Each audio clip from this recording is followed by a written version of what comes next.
Hi, my name is Vickie Gail Miller.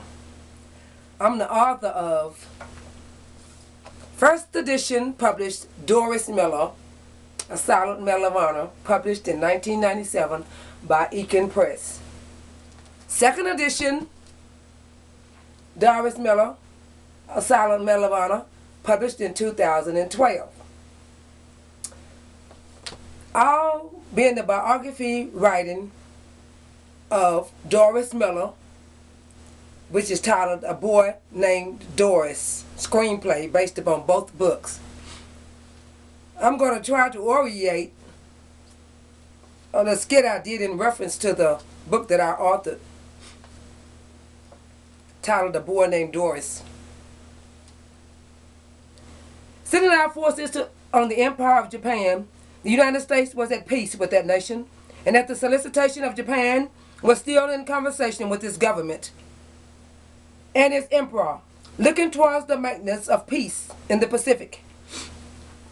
Indeed, 1 hour after Japanese air squadrons had commenced bombing in the American island in Hohoa, the Japanese ambassador of the United States and his colleague delivered to our secretary a formal reply to a written American message.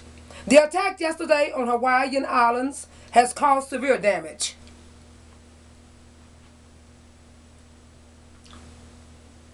To American naval and military forces, I regret to tell you that very many American lives have been lost. In addition, American ships have been reported to paddle on the high seas between San Francisco and Honolulu. Yesterday, the Japanese government also launched an attack against Malaya. Last night, Japanese forces attacked Hong Kong. Last night, Japanese forces attacked Guam. Last night, Japanese forces attacked the Philippine Islands. Last night, the Japanese attacked Midway Island. Japan has therefore undertaken a surprise offensive, extending throughout the Pacific area.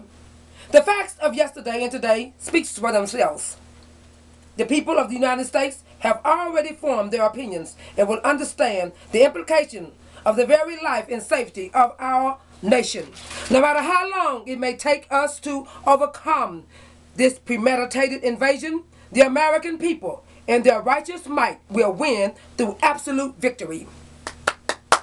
We will not only defend ourselves to the very uttermost, but we will make it very certain that this form of treachery should never again endanger us. With confidence that our armed forces, with the unbolting determination of our people, will gain the inevitable triumph. So help us God. I ask that the Congress declare that since the unprovoked and audacity by Japan on Sunday, December the 7th, 1941, a state of war has existed between the United States and the Japanese Empire. That was Franklin Delano Roosevelt's declaration of war speech. A message of anger that traveled from Japan's attack on Pearl Harbor, erupted into World War II, one of America's greatest wars. 3,077 Navy personnel were killed or missing, 876 were wounded, and 222 Army personnel were killed and 396 wounded. Sadness that will forever haunt America. And though many lost lives, Doris Miller was one of many survivors of that attack, with his legendary fame traveling to today's history, is told by me in my biography life story books.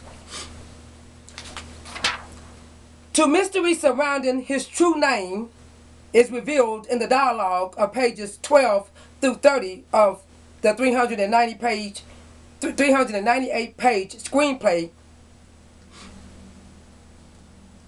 I will try to read a part of the script, enacting the characters' voices.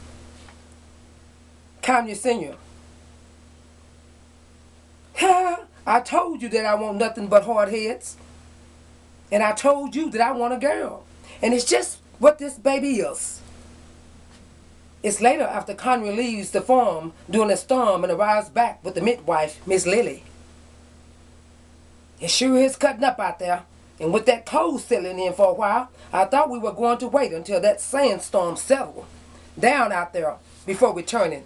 But the way that little fella was cutting up in your stomach when I left you, I knew it was more urgent, baby, that I get back with Miss Lily, regardless. And she was determined to get here. Wasn't you, Miss Lily? He made a laugh and, oh! I don't know why you and Connery keep jinxing me saying it's a boy when it's a girl. Okay, we'll see, said Miss Lily. Now, let's get you undressed and into bed and get this show on the road before you deliver right here on the floor.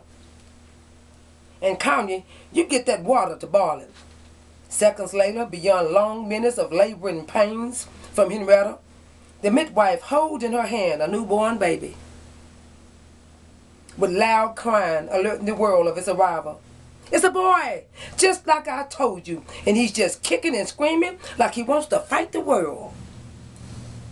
To Connery's awakening and arrival in the room,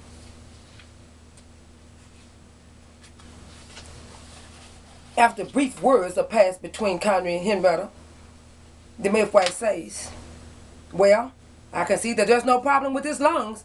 He's a strong little rascal, giving Henrietta such a hard time. And Henrietta, I've known you long enough to know when you are in trouble. And that boy gave you pure hell, more trouble than your previous deliveries. Am I right? Yeah, you're right. I was just telling Connery about the hard time that the baby gave me. Well, now that he's here, what is y'all gonna name the little rascal? I have to be getting home, but I have to get the baby's name written in my records before I leave. Since you did such a fine job, Miss Lily, Henrietta and I will give you the privilege to name the baby. I agree, Miss Lily. The privilege is yours. No, I'll leave the naming up to the two of you. Doris is what I call him. Doris. Doris Miller? Doris. Doris Miller suits him fine. Now, that's quite a name. Where did you get that name? It's a fine name, having a smooth, fine sound that you can identify with, compared to the hard time that he gave me during his birth. Doris is a versatile name. Connery, it's the name for boys and girls. Yeah, baby. But what's a son of mine doing with a woman's name? The name is going to knock on his masculinity. There is no such truth in that, Connery. Doris is a well-deserving name for your son. Now come on and get me out of here. I have other matters to tend to.